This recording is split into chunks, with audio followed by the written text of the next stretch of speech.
What's happening, guys? Welcome to Slip the Jab Boxing. Hit the like, hit the subscribe button. Let's get into it.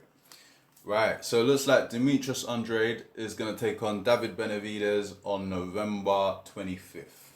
This is a good fight. I'll be looking forward to this one. Andrade is a former world champ at 160. He's currently got 32 wins, 0 losses, and 19 KOs. David Benavidez, he's 27-0 and 23 KOs, and he is actually currently WBC mandatory. So this will be Andrade's second fight at 168. He's come up after vacating his 160 world title. He's a good boxer, 35 years old, so he's not exactly on the young side. He hasn't really got any good opposition on his record to speak of. Up to now, I think Benavidez will probably be his best opponent.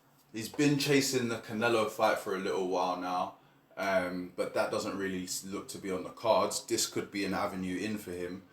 We could actually get the best Andrade we've ever seen because of his motivation to fight Canelo and get that Canelo payday.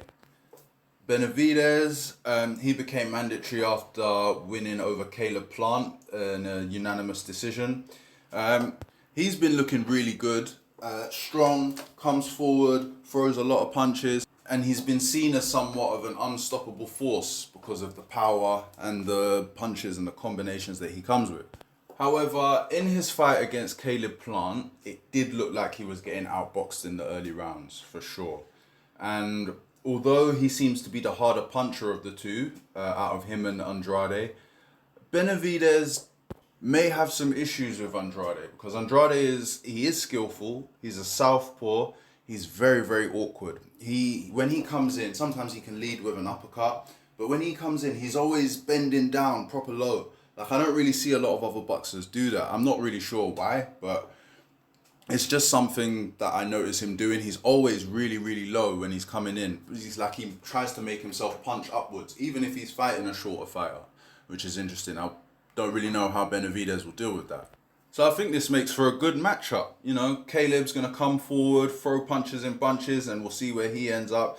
And Andrade, I'm not exactly sure what game plan he would take, but I'm sure he'd have to go with skills pay the bills rather than trying to match Caleb Plant for power. So as I said, this is a fun fight to look forward to. David Benavidez definitely, although looked good against Caleb Plant, had his moments where he was being outboxed and looked awkward. This is Andrade's finally big step up, where he can finally take a stepping stone and take a real step towards fighting Canelo. That's what he wants.